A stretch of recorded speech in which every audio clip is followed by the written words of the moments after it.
Let us bow our heads and feel the presence of God. Our most gracious and heavenly Father, we praise and thank you for this day. Watch over us as we go about our works and studies. Fill our minds with knowledge and help us understand the topic that we are going to tackle today.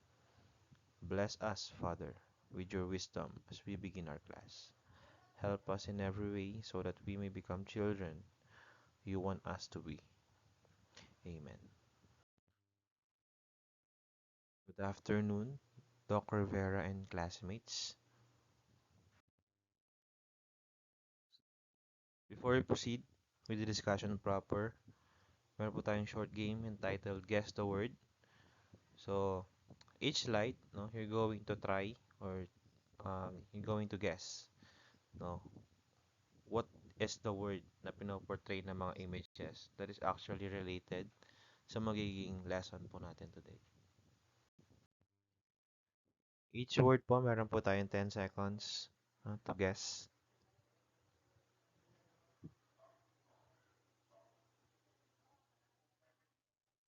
Kindly type sa chat box po ng inyong mga sagot.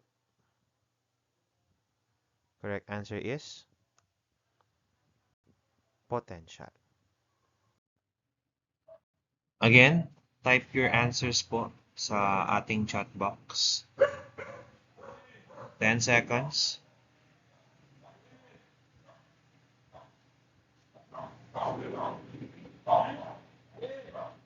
Correct answer is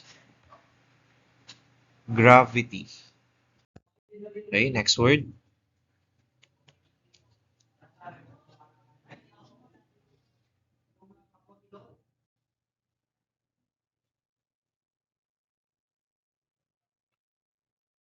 Word is elastic. Again, 10 seconds to guess.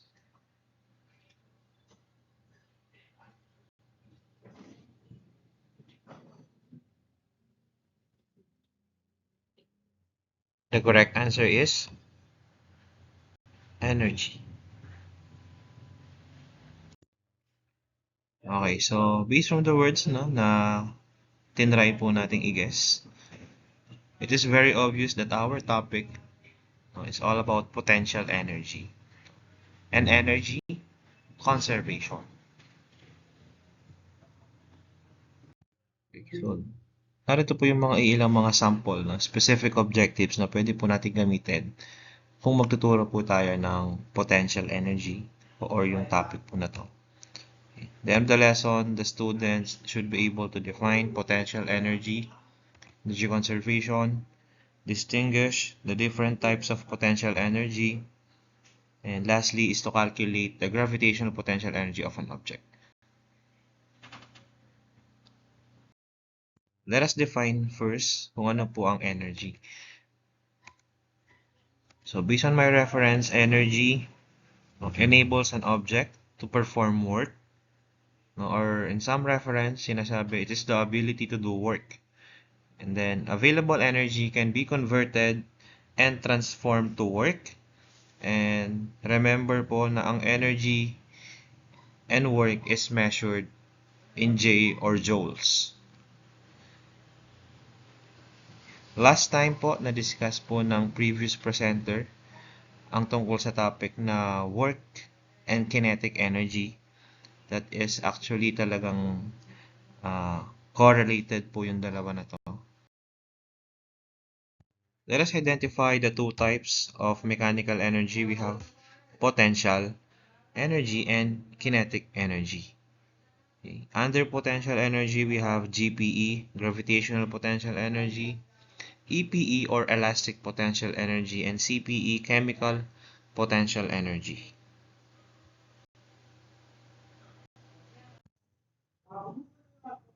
So as teachers in class, paano po natin kaya pwedeng mabigyan ng overview yung mga students natin sa topic natin? So we can actually use this illustration kung saan meron tayong isang biker na during uphill, present po yung tinatawag na kinetic energy because the biker is in motion And the biker is exerting force and allotting energy, no, para makapunta dun sa uppermost part ng hill. Pagdating ng biker dun sa uppermost part ng hill, dun na po present yung tinatawag natin na potential energy. And then, nung pababa na yung biker downhill, no, dun na po nag-exit out yung energy na inalat niya during nung papaakyat pa lang yung biker.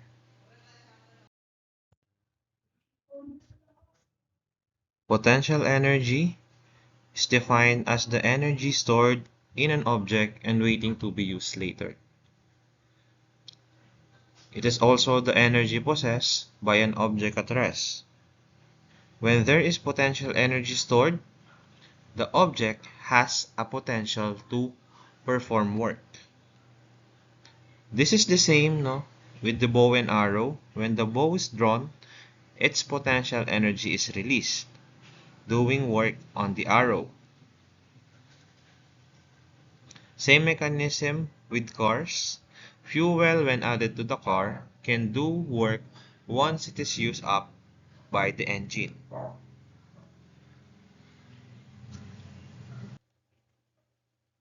So in a classroom setup, no, as teachers, pwede po nating ma-demonstrate ang potential energy. We can actually use, no, yung mga items like rubber bands, kung saan kapag nag-apply po tayo ng force, in-stretch natin yung rubber band, and then tinry po natin i-hit sa wall, doon po natin makikita na yung elastic potential energy na present doon sa rubber band. In this lesson po, tatlong types lang po ng potential energy ang ating itatackle. Chemical potential energy, gravitational potential energy, and elastic potential energy.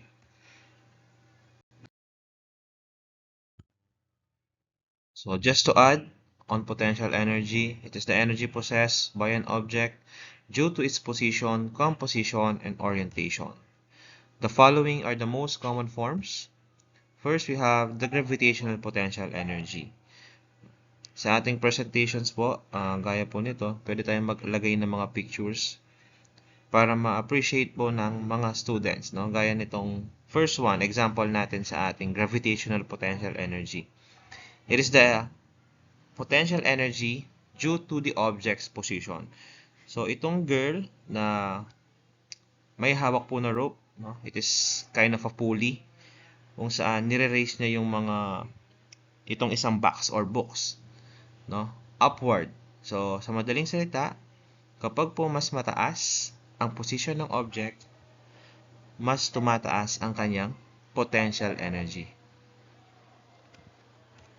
Next, we have chemical potential energy. So due to its composition, gaya nitong battery. So itong mga batteries naman, no, iba naman doon sa gravitational potential energy. Kung yung GPE, due to its position, itong CPE or chemical potential energy, due to its composition, gaya ng mga batteries na meron pong mga chemicals inside like lithium carbon na present ngayon sa mga rechargeable batteries. No, yung iba ng mga batteries, meron po silang mga zinc, manganese oxide. So, yun lang po yung mga halimbawa ng mga elements na present inside the batteries. Last, we have the elastic potential energy. So, it is the energy or potential energy due to its orientation dahil dun sa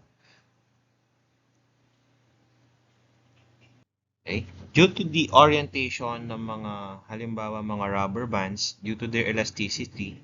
No, kapag nag-apply po tayo ng force, no, like sa mga springs din, mababalik po sila doon sa kanilang original shape. Chemical energy is the energy that is available for release from chemical reactions. Halimbawa, sa mga chemical bonds ng isang matchstick, no, na mayroon po siyang stored energy that is ready, no, to be transformed into heat or thermal energy when the match is struck. Anyways, ang mga heads po ng matchstick, no, just to inform po, pwede nating sabihin sa mga students na ang head po ng mga matchstick is gawa sa mga iba't ibang mga oxidizing agents like potassium chlorate, no, yung mga it is mixed with sulfur and mga glass powder. Examples of chemical energy: charcoal, batteries, and the production of cotton candies. On the other hand, elastic potential energy is the energy stored as a result of applying a force to deform an elastic object.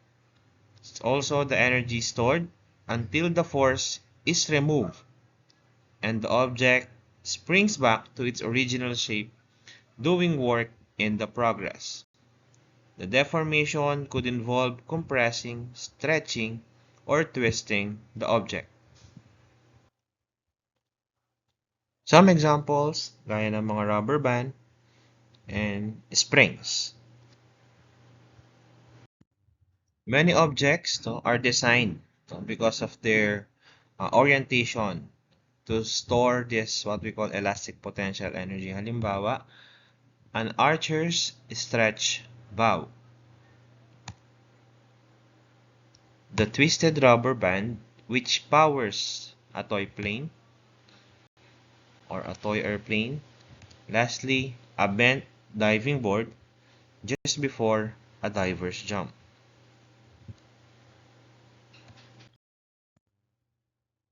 Work is done when you lifted the textbook above the surface. We can say that the book now has potential energy.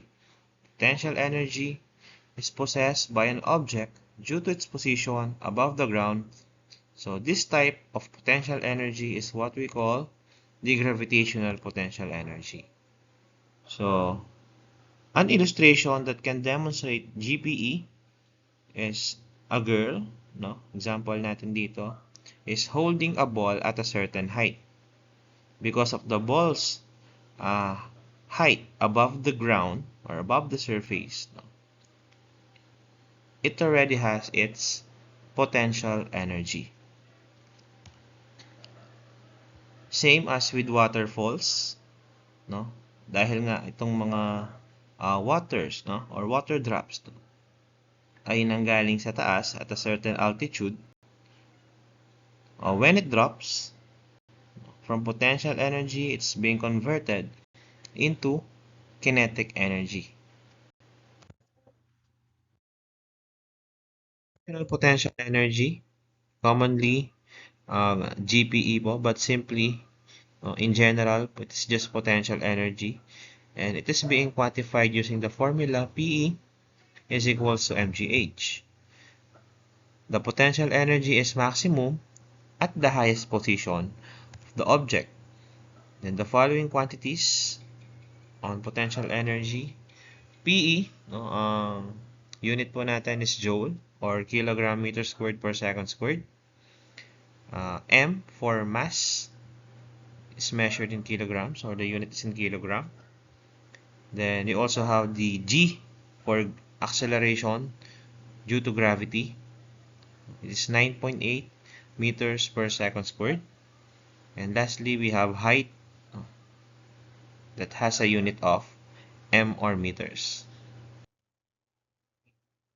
To simply derive the formula of gravitational potential energy, pwede rin po natin balikan yung concept on work. Work is quantified using the formula W is equals to force times the displacement or distance. Okay? But for some books, work is quantified as W equals capital F and then small letter s. Again, F for force and then S for displacement. Paano po natin ma-derive yung formula ng potential energy using the work, formula of work? We all know that work is done when you apply force and then it causes displacement. Okay? But in gravitational potential energy, displacement is being replaced by height. Kasi nga we're talking about position of an object, no, in GPE. So in a classroom setup, no, pwede po tayong gumamit again ng isang libro kung saan demonstrate po natin sa mga bata uh, that when you lift a book, no, you are using force. You are using energy to lift the book upward above the surface. And then due to the gravity present sa Earth na pinupull tayo towards the center of it, the book will eventually fall down. Okay? Of course, no, the mass will come from all the matter na bumubuo dun sa book.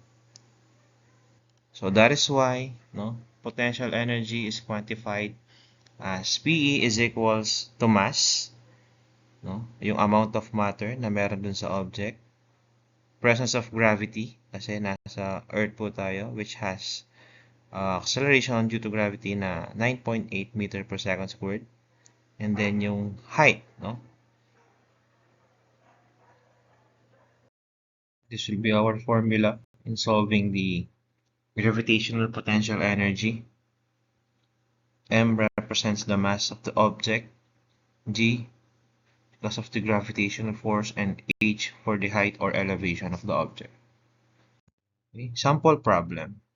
What is the gravitational potential energy of a ceiling fan that has a mass of 6.0 kilograms and 3 meters above the ground? Okay.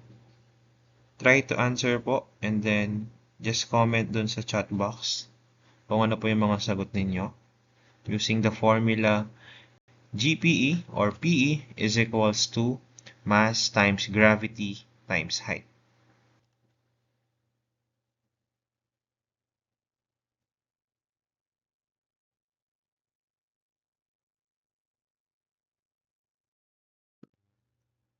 Our given are the following: mass of the ceiling fan 6 kilograms, acceleration due to gravity 9.8 meters per second squared, height,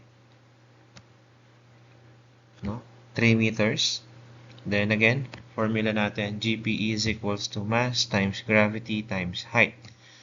So simply, multiply lang po natin yung tatlong variables. 6 kilogram or mass 9.8 meters per second squared multiplied by 3 meters. We will get 176.4 kilograms meter squared per second squared, or simply J or joules.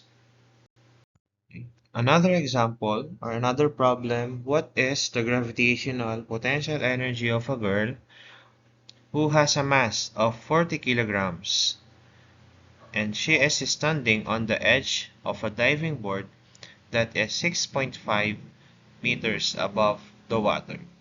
Try to answer po and then just type your answers on the chat box.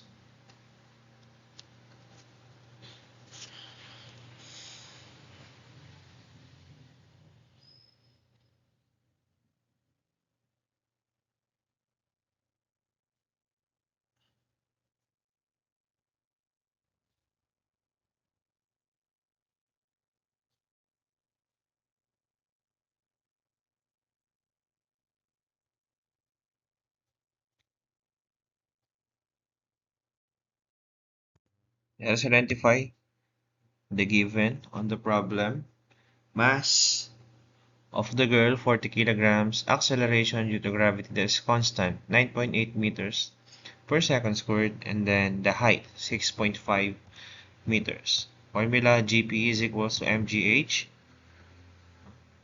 Variables are mass, gravity, and height. Multiply lang po natin yung tatlong variables na yan. 40 kilograms times 9.8 meters per second squared multiplied also by 6.5 meters. Makakuha po tayong sagot na 2,548 joules. Another problem, how much gravitational potential energy does a 2 kilogram book have when it rests on a table that is 3 meters above the ground? Sige po, try to answer this problem. Then type your answers.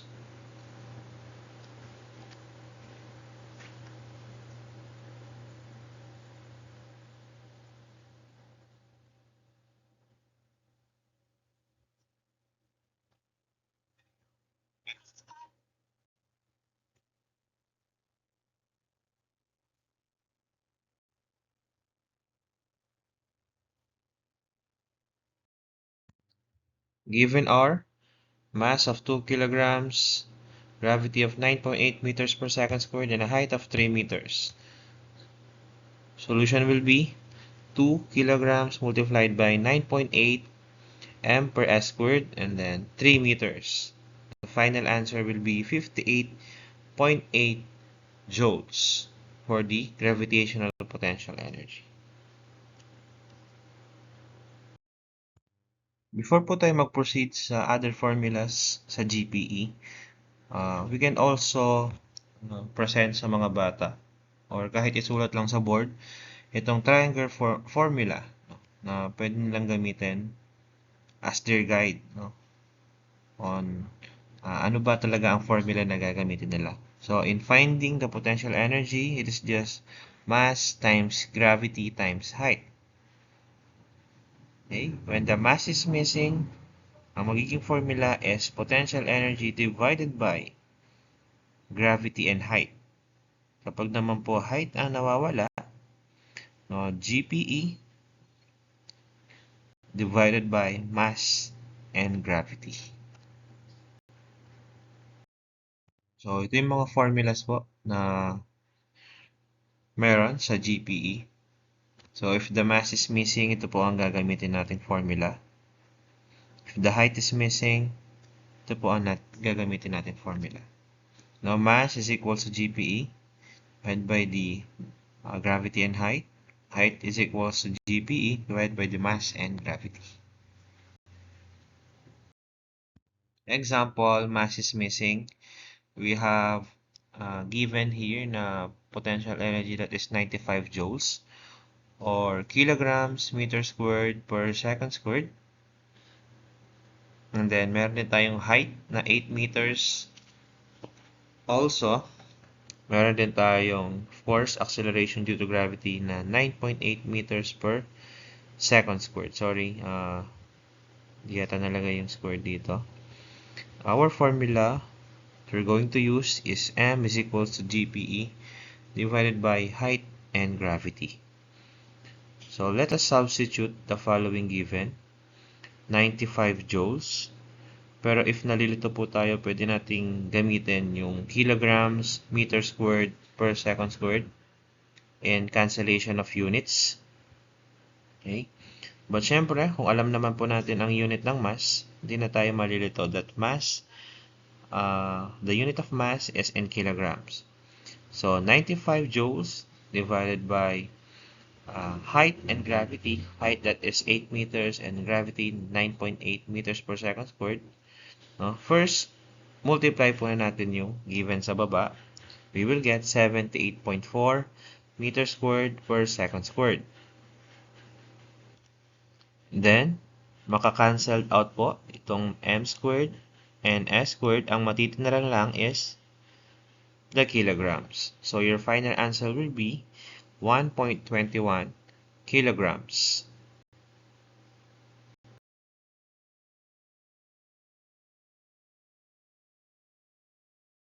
Sample problem. A crane lifts an I-beam to a height of 20 meters, giving it a potential energy of 12,500 joules. What is the mass of the I-beam?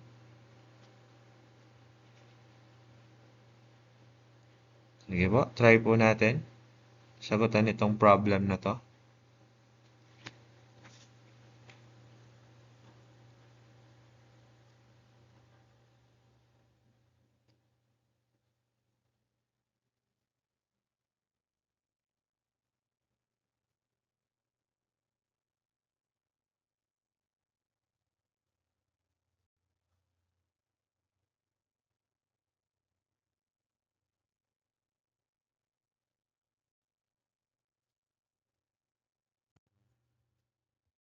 Given sa ating problem, height na 20 meters, potential energy na 12,500, and of course, the constant gravity na 9.8 meters per second squared.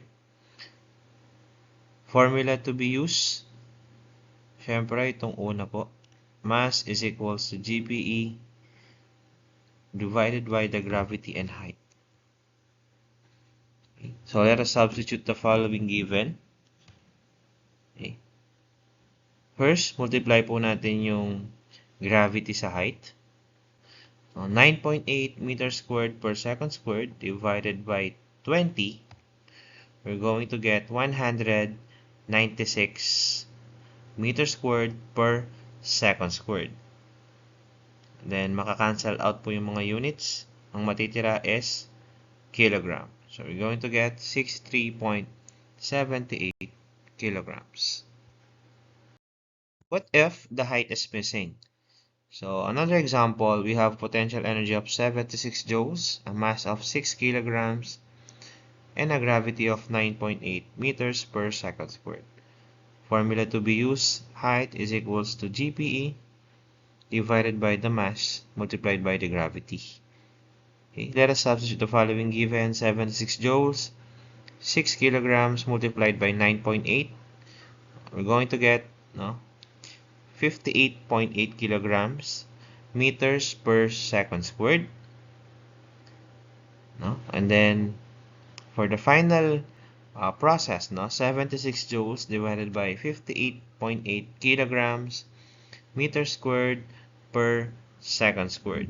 So, ang mangyayari po, syempre as we all know, joules is kilograms meters squared per second squared. Maka-cancelled out po yung kilograms kasi nga it's in division. Maka-cancelled out din yung ating isang meters, at yung second squared po natin. Ang matitira lang kasi nga kilogram meters squared per second squared ay yung isang unit ng meters. Okay? Final answer will be 1.29 meters. So, another example po, GPE is equals to 187, mass 9 kilograms, and the gravity. Substitute the following given using the formula. 187 joules, 9 kilograms times 9.8, makakakuha po tayo ng 88.2 kilograms meters per second squared. And then, divide lang po natin ng 187 to 88.2. We're going to get 2.12. And then, cancel out the units, kilograms, the meters, and S squared. Ang matitira na lang po ay yung isang unit ng meters. Final answer will be 2.12 meters.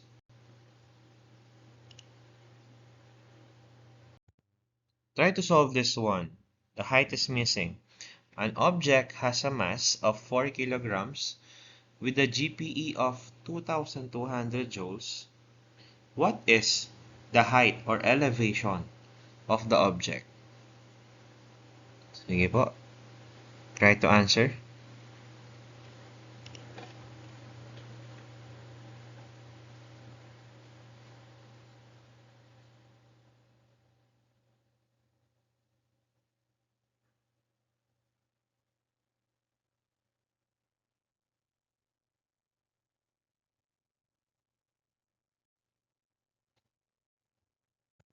The given in this problem are mass of 4 kilograms, GPE of 2,200 joules, and the constant gravity of 9.8 meters per second squared. So what formula are we going to use? This one, because the height is the missing in the problem. So let us substitute the following given: the GPE 2,200 joules, the mass 4 kilograms, and the gravity 9.8. Get the product of the mass and gravity, going to get 39.2 kilograms meters per second squared. So now let us divide, no, GPE to the product of mass and gravity. 2,200 joules divided by 39.2 kilograms meters per second squared. Of course, joule or joule, kung i-express po talaga natin siya in units, it is in kilograms meters squared per second squared. The kilogram will be cancelled out because it's division.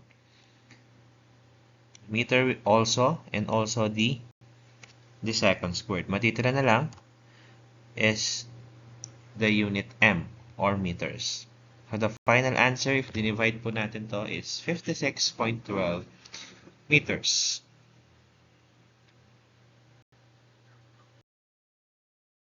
So move tayo sa energy conservation.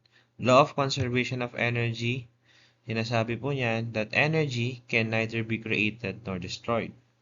Nagtatransform lang po siya from one form to another. This means that you cannot produce energy from nothing, nor you can make disappear into nothing. So conservation of energy means energy cannot be created nor destroyed. If the total amount of energy in a system changes, it can only be due to the fact that energy has crossed the boundary of the system by some method of energy transfer. Gaya po ng mga examples natin dito, the thermal conduction or the heat transfer from the coffee to the spoon and to the cup. The electrical energy is being converted into thermal energy sa mga blow dries. Ways to transfer energy into or out of a system. Example, work. Transfers by applying force and causing a displacement of the point of application of the force. Next, we have mechanical waves. Allow a disturbance to propagate through a medium. Heat. It is driven by the temperature difference between two regions in space. Matter transfer. Matter physically crosses the boundary of the system carrying energy with it. Electrical transmission. Transfer is by electric current. Electromagnetic radiation. Energy is transferred by electromagnetic waves. A ball that is held at a height has only potential energy. Meron lang po siyang potential energy because of its position at a certain height. When the ball is released from a height, then the potential energy of the ball is gradually being transformed into kinetic energy, or also known as the energy in motion. Examples that we can demonstrate to our students is during photosynthesis, the radiant energy of the sun is being converted into chemical. Then also chemical energy in the form of glucose and ice cream is converted into mechanical energy. Some other examples that can be seen every day. When you eat an ice cream, from chemical to mechanical, radiant or sunlight, from light energy to chemical energy, electrical energy to thermal energy, and chemical energy into mechanical energy.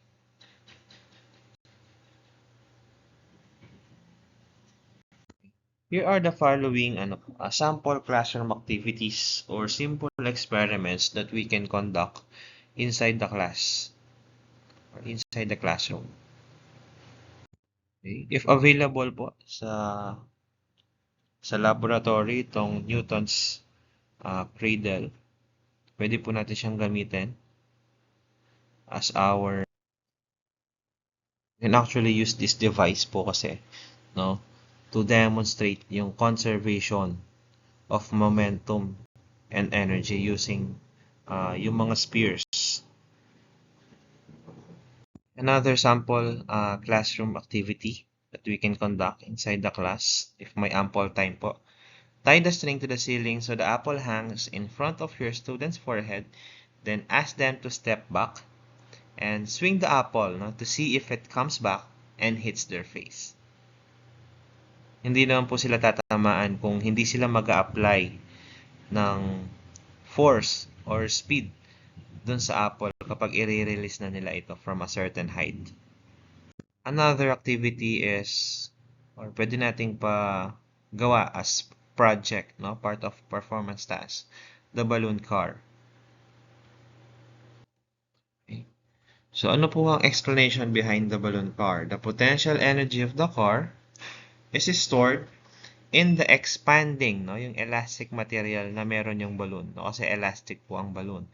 As the balloon fills with air, it adds more potential or tinatawag din nating stored energy. And then as the air flows, no, from the balloon, the energy changes. No, yung potential energy na meron doon sa loob ng balloon is being it will be converted into kinetic energy or the energy of motion. The moving balloon powered car is using the kinetic energy from the stored energy. Okay, that's all po, and thank you for listening.